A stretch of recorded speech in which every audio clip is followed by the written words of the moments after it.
Can you imagine Hanuman Ji fighting Lord Rama? It sounds like the most terrible thing that could ever happen. Hanuman Ji, the greatest Bhakt of Lord Rama, fighting him. But let me tell you how it actually unfolded was really wonderful.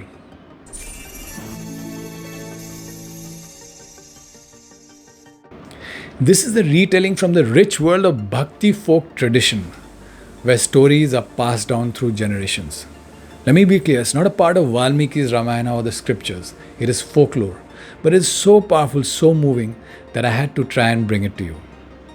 It so happened that in the cosmic age when mortals and gods walked together, once a divine debate arose between two of the greatest sages of all time, sage Vishwamitra and sage Vasishtha. Sage Vishwamitra believed that the Lord and the Lord's weapons are the most powerful force in the universe. He felt that Lord Rama's bow and arrows, the very weapons that vanquished demons and upheld dharma, were more powerful than anything else in the universe. But sage Vasishtha disagreed with him. He said something that at first sounds a little strange. He said that even greater than Rama himself is Rama's name. What he was saying is that God's name was even more powerful than God himself. Sage Vishwamitra was not convinced. While they debated, the decision was taken that they had to put this argument to the test. Sage Vishwamitra said, "Let me create a situation where you can put this to the test." And saying so, a divine drama was set in motion. At that time, it was customary for householders and anybody to greet sages who come visiting with great reverence and ritual. And if something goes amiss in that, it would result in a curse or harmful consequences for the householder. Sage Vishwamitra used this very custom to create a really tricky situation. There was a very devout and noble devotee, King Chandrabhanu, to whose abode Sage Vishwamitra decided to pay a visit. However, Sage Vishwamitra knowingly visited King Chandrabhanu at a time when he was lost to the outer world, immersed in deep meditation. As custom demanded, a guest, especially a sage, should be greeted with great reverence, but lost completely in deep meditation, King Chandrabhanu failed to even acknowledge the great sage. Though he was in the know, Sage Vishwamitra was naturally angered by this remiss behavior on the part of King Chandrabhanu. Sage Vishwamitra then went off in a huff to Ayodhya. There he went straight to Lord Rama and told him what had happened. He said, "I was insulted by King Chandrabhanu, and by your promise of justice, you must now punish the offender." Lord Rama, the upholder of dharma and righteousness, the Maryada Purushottam, was bound by his word.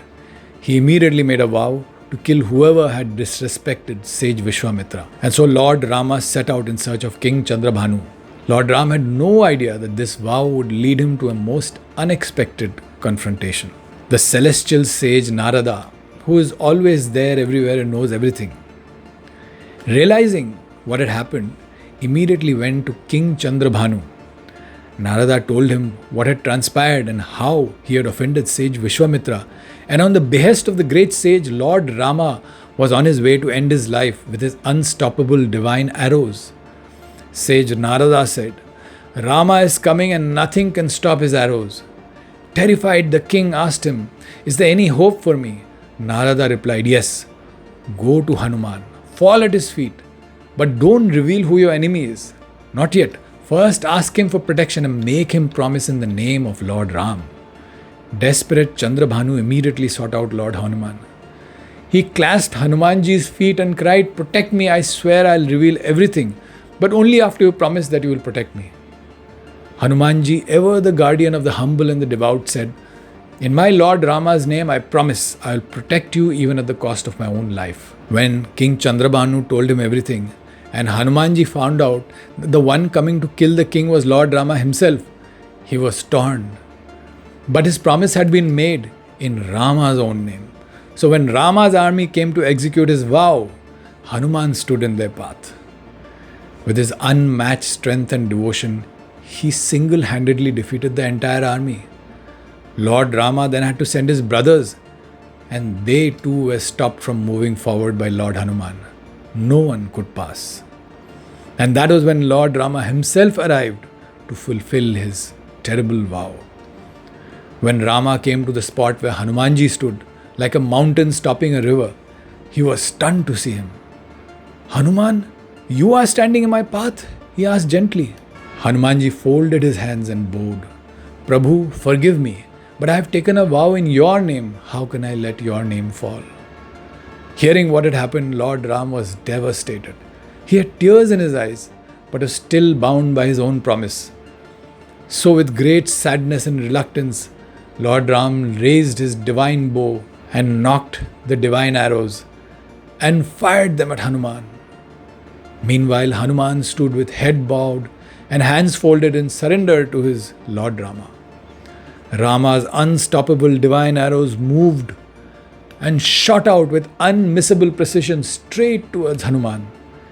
Each arrow ripped through the air, and just before striking Hanuman, they all transformed into divine garlands of flowers that now adorned Hanumanji's body. The reason was that Rama's weapon could not harm the one who chants his name with every breath. Everyone stood in awe.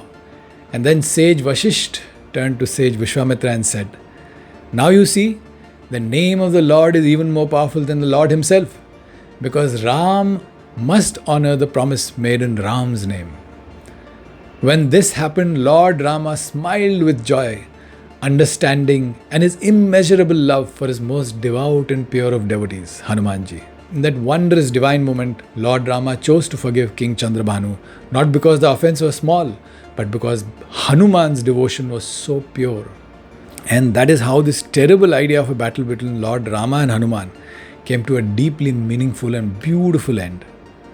For us living in today's tumultuous world, this tale has something simple yet powerful to teach.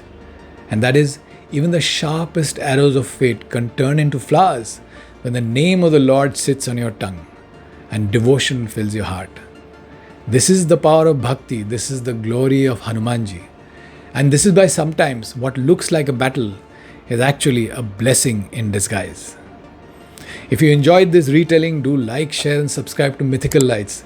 That is what drives us to create more videos like this one. Until next time.